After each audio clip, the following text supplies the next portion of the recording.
It's noon here in Ventnor City, New Jersey, and our nation's capital, Washington, D.C. And this is CarEdge Live for Friday, October 17th, with your hosts, me, Ray, here in Ventnor City, and Zach, well, riding his bike in his apartment. I don't think he's going to get very far, ladies and gentlemen. How are you today, handsome? Happy Friday. I'm doing fantastic, Dad. Grateful to be back home here in Washington, D.C. I want to let everyone know, CarEdge.com, baby.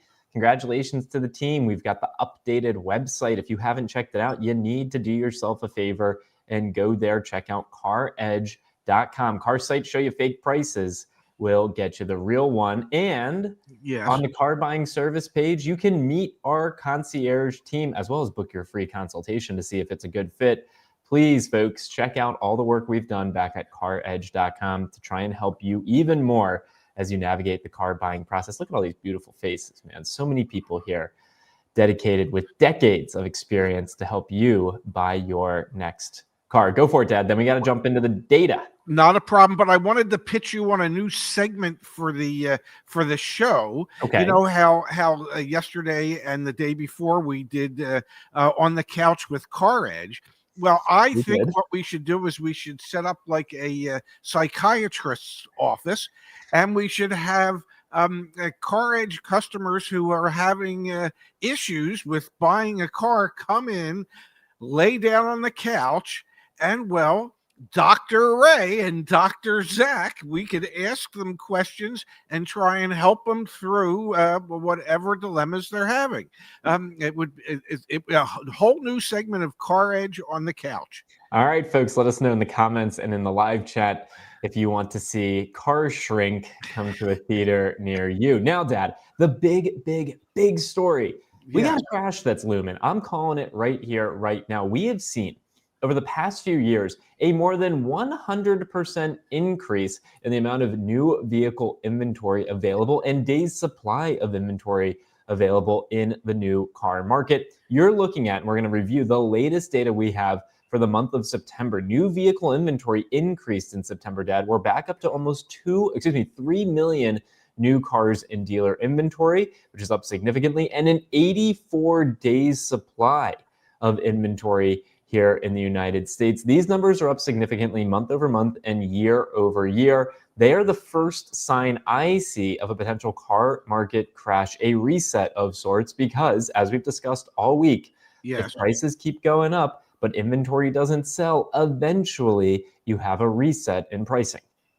One would think you either have a reset in pricing or you have closures of dealerships and manufacturers going out of business. Listen, we have, not to pat ourselves in the back, but we have been champions of this for the longest time.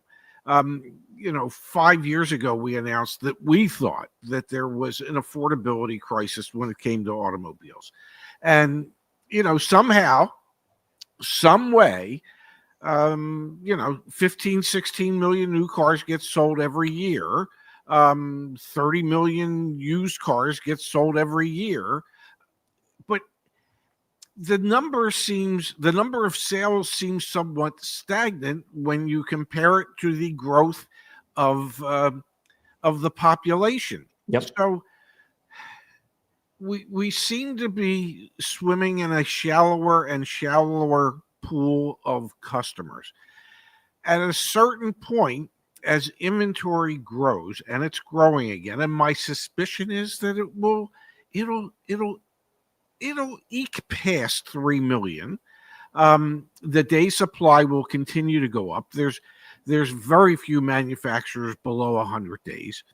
And I want to, after you get to, I want to really dive in on that day's supply piece, because it's the highest it's been this year, which is huge, especially because of the timing going into the end of the year. Sorry for cutting you off. Well, that's okay, especially considering the fact that sales have been up quarter over quarter over quarter for the first 3 quarters of the year. In the first and second quarters, it was due to pull ahead sales because of tariffs, and in the third quarter it was due to pull ahead sales in EVs. So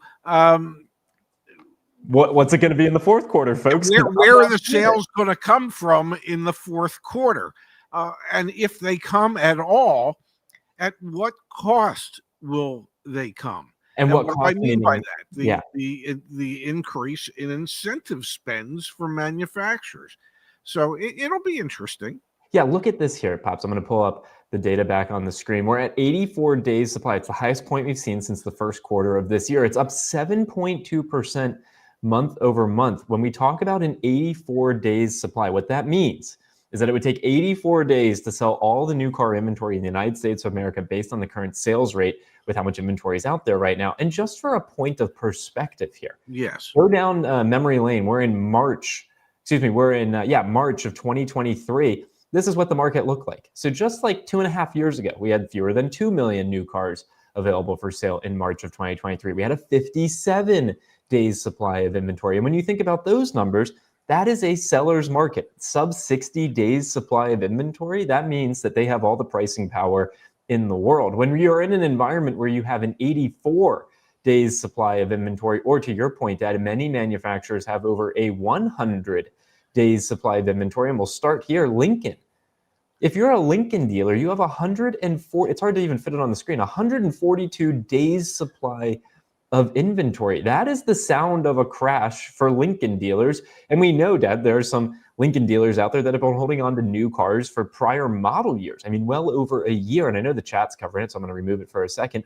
Ram, 137 days supply. Mini, 126 days supply. Jeep, 118. Ford, 113. To your point, Dad, there are well over a dozen automakers, including Audi, well, Audi's at 97, excuse me, Mazda, Acura, Hyundai, Nissan, Mitsubishi, Volkswagen, Genesis, Land Rover, Buick, Chrysler, Ford, Jeep, Mini, Ram, Lincoln, all have over a 100 days supply of inventory.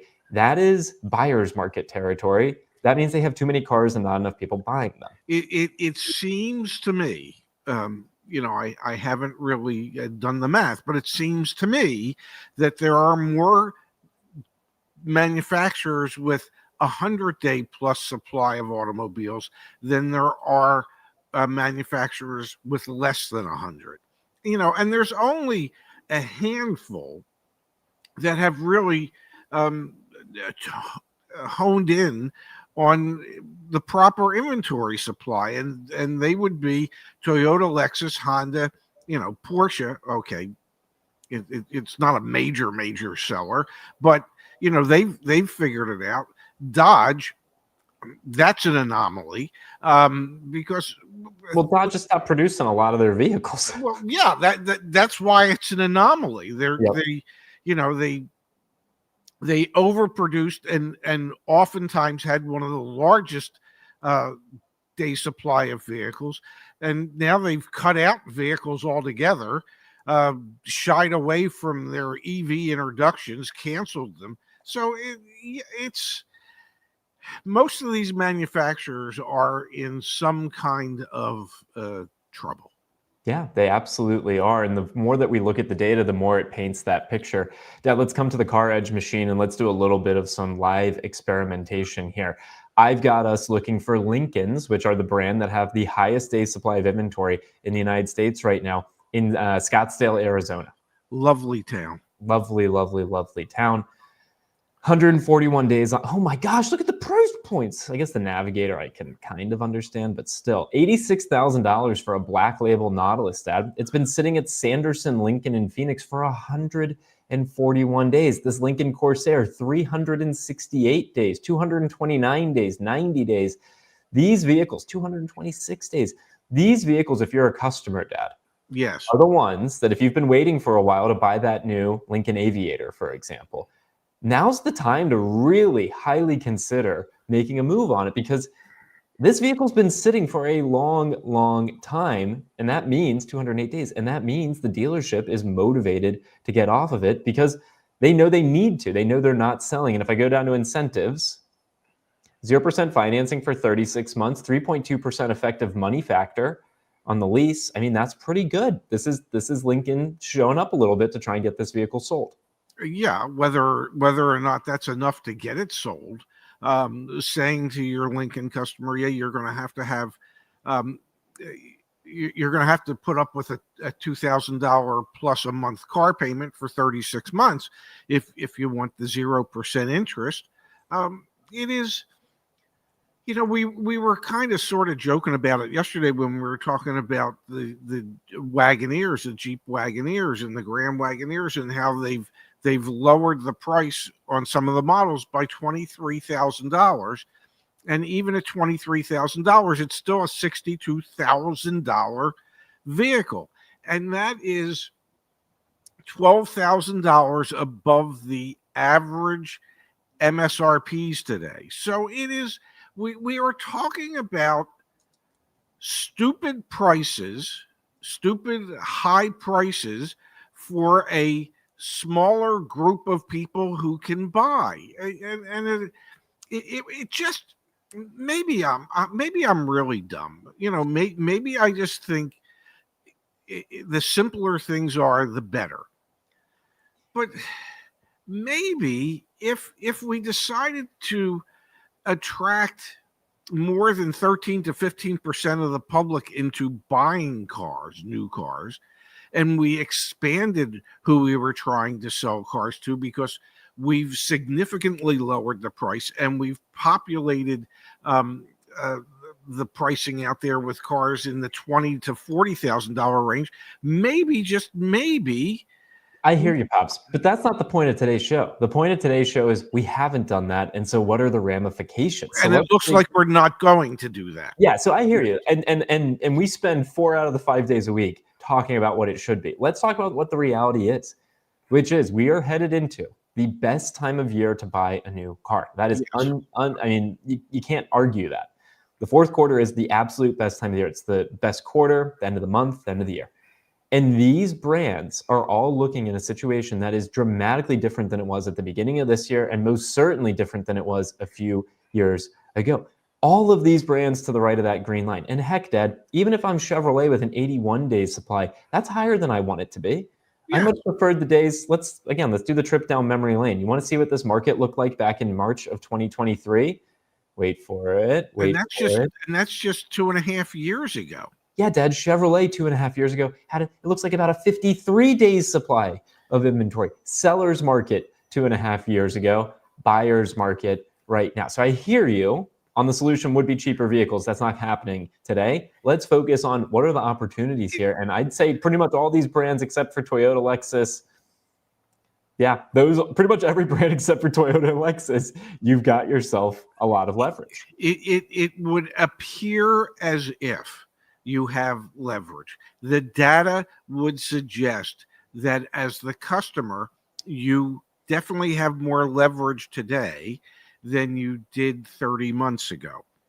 Now, are the dealers convinced that they want to cede their power where they think it's really a seller's market when in reality it's much closer to a buyer's market?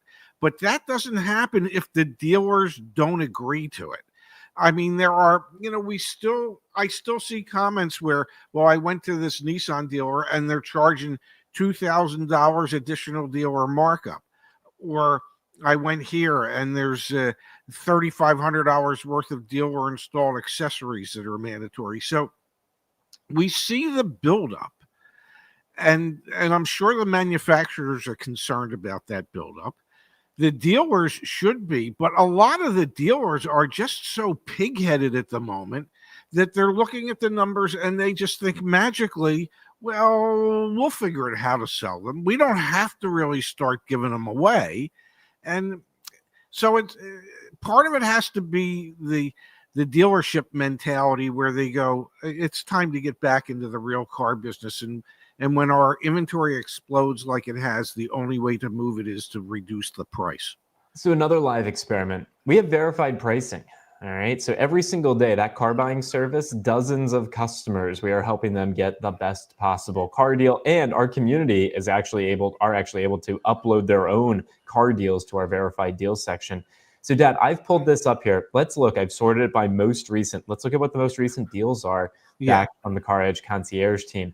Okay, this is a little bit Lexus LX 600. Okay, whatever. We're going to 2025 Kia Soul S, Yes. $1,800 off. The MSRP is $24,690. That's a huge savings. That's No, a that huge is. savings on a Kia. Yeah, no, I agree. That's you'd like to be able to get $1,800 off on a $35,000 car in many cases. So there you go. That's some perspective here. We're going to skip over the lease. We've got a BMW, Dad, $62,400 MSRP on an X3, $3,432 is the dealer discount on that one. This Toyota Camry's with over $1,000 in savings. I'm getting pretty excited if I save over $1,000 Yeah. on Toyota Camry. With Chevrolet 1500, a regular cab, this is so interesting. The savings are only $1,136. This is probably the most inexpensive pickup truck you can get out there right now. So even on some of the most in-demand vehicles, because the more inexpensive, to your point earlier, Dad, $40,000 MSRP vehicle, we're still getting over $1,000 off for this customer. Let's go to page 2. Let's see what we see here. Mazda CX-70, we've got $6,000 in dealer discounts on that one. We'll skip over the McLaren. We'll come here. The Honda Ridgeline, $44,000 pickup truck, $3,841 off. Subaru Forester, almost 10% off MSRP. Another Kia, Dad, look at this, $1,600 off on a $22,000 vehicle. So just looking at some of the verified deals that we have here, that's pretty compelling stuff just from the 2 pages we've looked at. Yeah, that indicates that if you work hard, you've done your research, you know what you're doing, and you know how to negotiate, that there are savings to be had. But the key is the research and the willingness to work hard in order to obtain those type of savings. But I think it's indicative, Dad, of market conditions, because not all those transactions could have happened. Like the idea of getting, I don't know, $1,000 off a Camry 2 years ago, even earlier this year. Like, I don't know if that was maybe unicorn deal and whatnot, but I think a lot of this has to do with market conditions have finally shifted to be more favorable for consumers. It appears as if that's the case, but I still don't think, either via marketing or advertising, that the manufacturers are doing a strong enough job of creating the perception that there are deals and huge savings to be had there.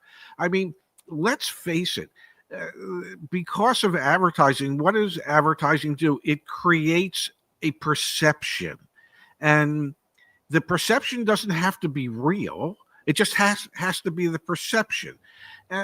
So I don't think many of the manufacturers have done a good job of creating the perception that there are significant savings and great deals to be had. Maybe we'll see that as we get closer to December and into November. My suspicion is we'll see that. We should see advertising go up dramatically for the end of year sales. And historically, the end of year has always been when the biggest savings can be had. But these manufacturers and these dealers have a lot to do to create a different perception for buyers out there, that, perhaps it's the buyer's turn and not the seller's. We also know, Dad, most people, they transition in and out of their cars every 3 to 5 years. Well, all those people that went to buy or lease a car 3 to 5 years ago had a very different buying experience, because it was the midst of the chip shortage, the new car shortage, the used car shortage. And I think the important thing in our messaging, and we'll make some videos about this as well, is buying a car this October, November, December is not the same as it was 3 or 5 years ago. And again, I could keep pulling up the data from March of 2023 versus today. The market is so different. So if you are going in with the expectation, cars just got more expensive, dealers add markups, you buy a car at MSRP, you can't negotiate the advertised price on a used car, be freaking S. The market conditions have changed. And I think we really need to sound that alarm bell, because there's a different version of this story. If inventory wasn't building up, if manufacturers weren't struggling to sell their cars, we wouldn't be coming on here, and I wouldn't title the show Car Market Crash of 2025. It's actually quite serendipitous that this is happening right now, and it's into the end of the year where these manufacturers are going to feel the pressure to increase their sales. So this is a confluence of events, and I think it's really, really, really important that people understand if they are going to buy a car or lease a car, it is not the same as it was 3 or 5 years ago when you did it then. The market conditions are totally different. And I think the customers have to realize that ultimately they have all the leverage.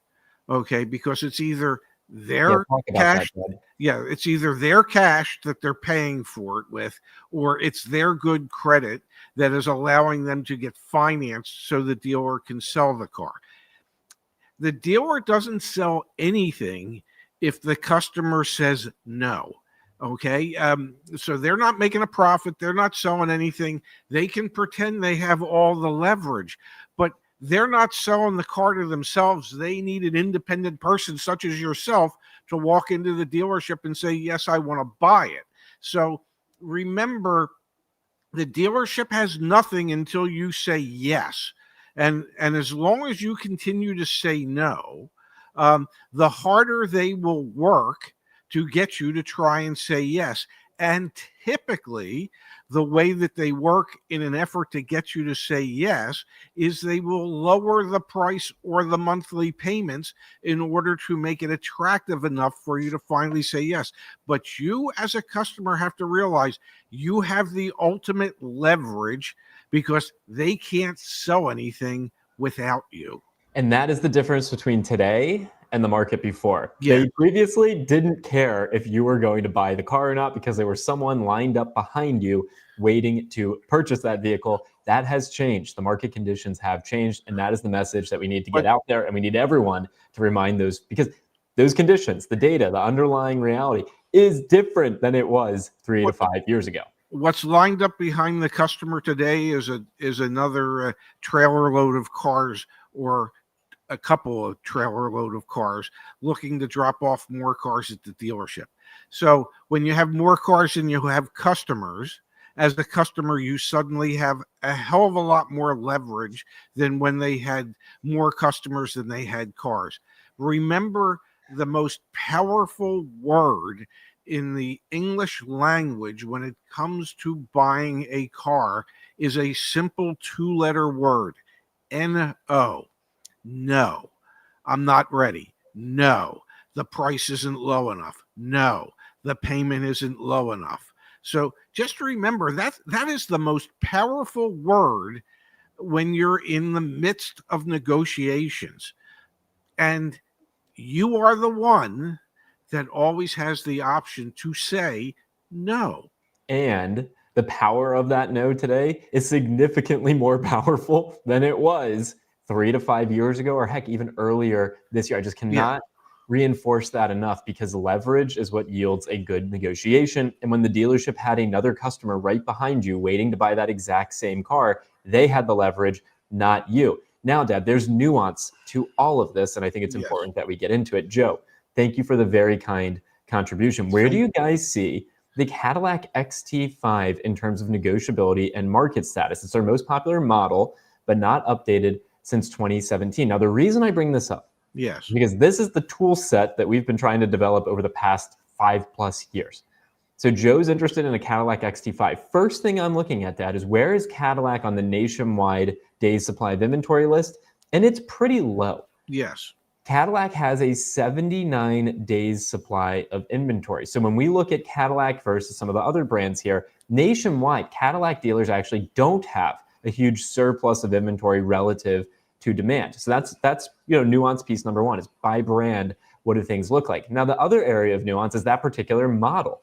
This is, I don't know where else you can get this data. We have it. We built it out at CarEdge.com on the CarEdge car search. I don't know where Joe's located. We're still in Scottsdale. All right. We can move throughout the country, and we'll do 2 demos here. We'll start in Scottsdale, and maybe we'll go to, I don't know, you want to go to Florida, you want to go to Georgia, you want to go to Wyoming, we can go wherever.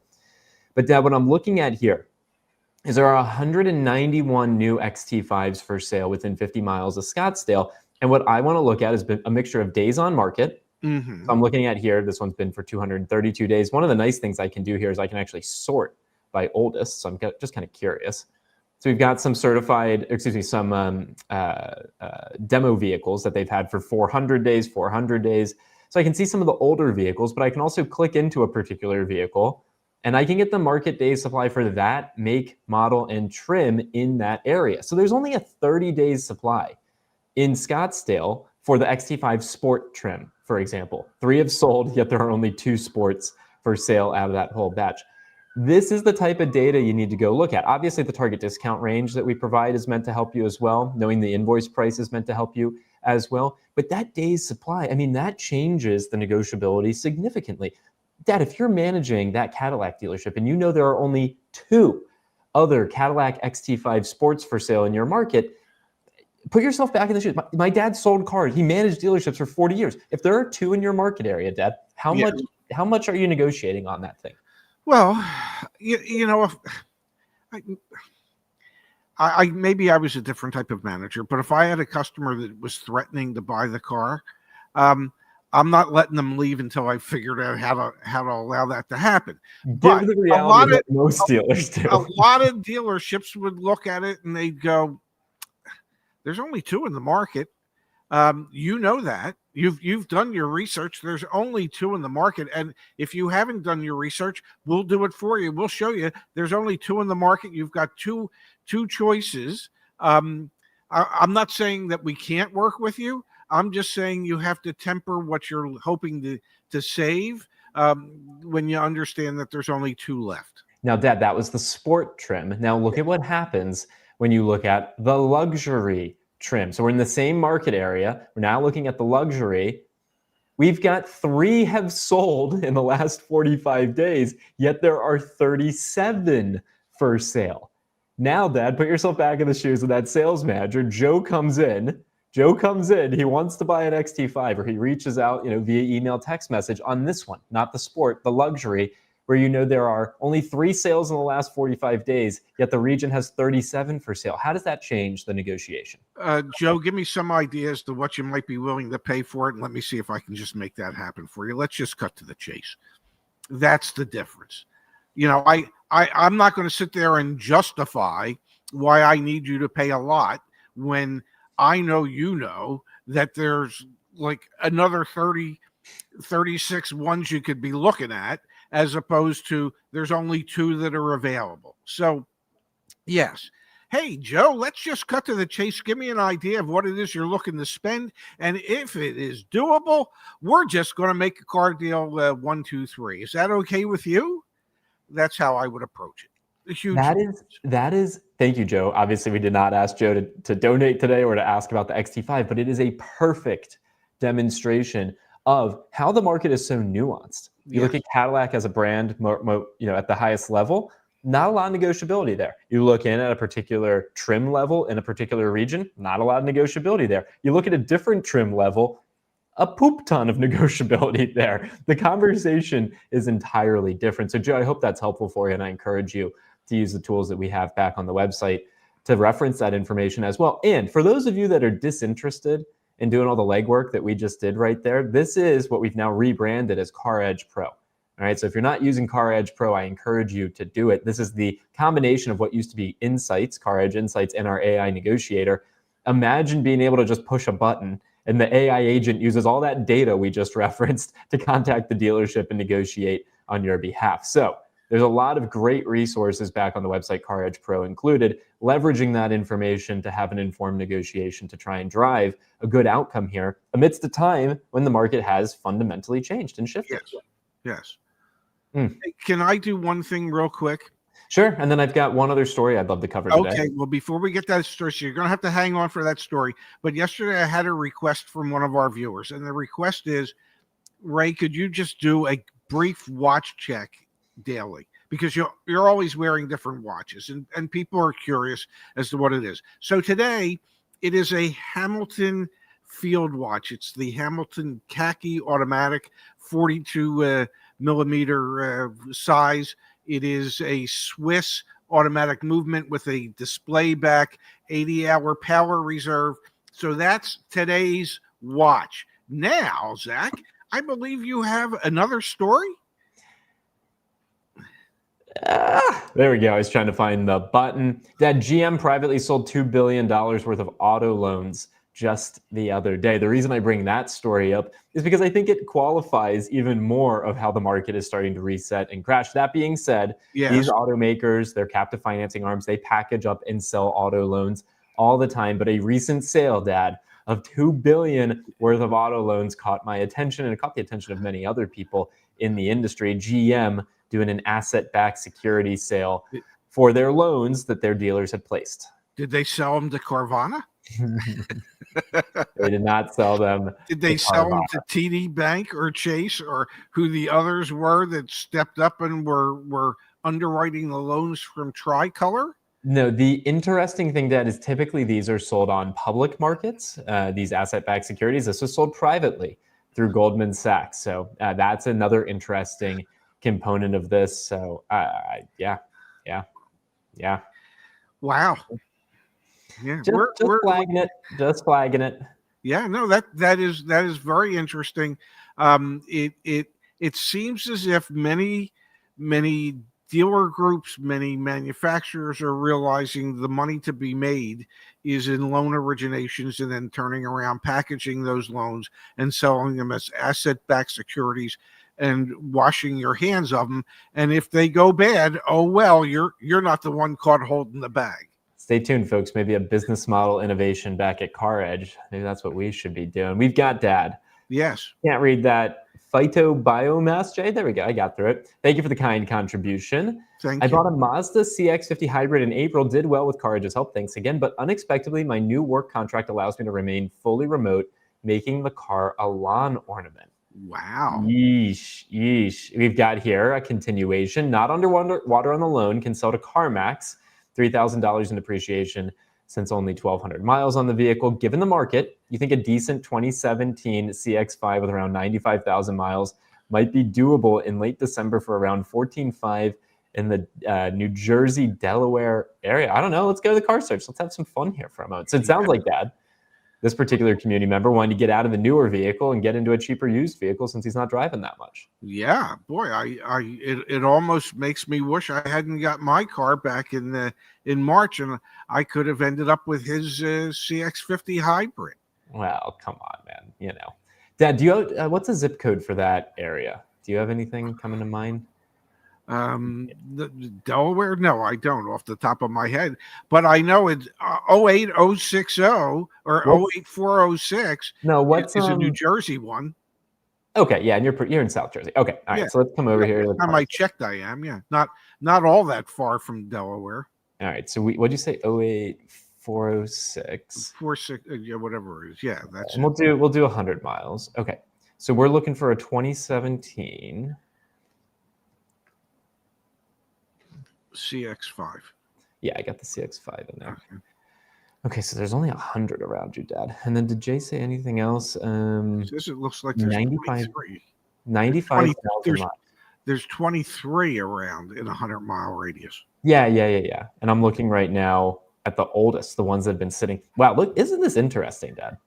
The oldest on the lot is only 50 days. Think about that, guys. We were just looking at some of those Cadillacs. They'd been sitting there for 400 days. Used cars turn over a heck of a lot more quickly than new cars. Jay was talking about something around 95,000 miles on it. Yeah, and about $14,000. Man, look at this. No credit, bad credit, no problem. Here you go. So 92,000 miles. Dealer's asking 16 big ones on it. Jay's looking to be out the door 14.5. Might be doable. Might be doable. Especially in a couple months when you look out there. I'm just curious what the price history is here for this particular vehicle. Yeah, I mean, they've already, it looks like they haven't discounted their advertised price yet, because that was back when it was sold for use last time. So no, I mean, I actually do think that's, Jay, I'd say that's doable. I'm Team Jay on this one. I think he's got I certainly think you'd be pretty close. Yeah, and you've got Igor here with some good commentary. 2017 with 90,000 miles, about $9,000 wholesale. So yeah, I think 14.5. I like that number for you, Jay. I'd be shooting for that later on this year. Yeah, absolutely. And if it were me with only 1,200 miles on that CX-50 hybrid, I might try and sell that myself privately as opposed to selling at the CarMax. Yeah, I think that's a good point. Also, we'll mention that if you use the CarEdge Garage, caredge.com/sell, we can help get you hooked up with CarMax as well. Helps get some credit for us here at CarEdge, so we appreciate that if you do it. But that being said, I agree with you, Dad. That pristine of a vehicle, I do a lot of work to see if I could sell it for even more. Okay, great show today, Dad. Really enjoyed the conversation. Again, a friendly reminder to everyone, if we can assist you, it is our privilege, our pleasure. We've got an incredible team behind the scenes. Check out caredge.com. Up there at the top, shop for new cars, used cars, all of our research tools available for free, our car buying service, and CarEdge Pro. If you're using CarEdge Pro, you're going to have the AI negotiator doing all sorts of fun things for you. And like I mentioned just a second ago, the CarEdge Garage as well, where you can track your vehicle value and project it out into the future as well. So much good stuff back in CarEdge land. Dad, you got any fun plans this weekend? Well, I'll probably be disappointed by the Cardinals again. That's a given. Yeah. No, I don't think I do. Just I'm living the life. What can I tell you? All right. Well, you enjoy that. We appreciate everyone tuning in. Subscribe to the channel if you haven't already. And we'll see you back here on Monday. How's that? Have a great weekend, everybody. See ya.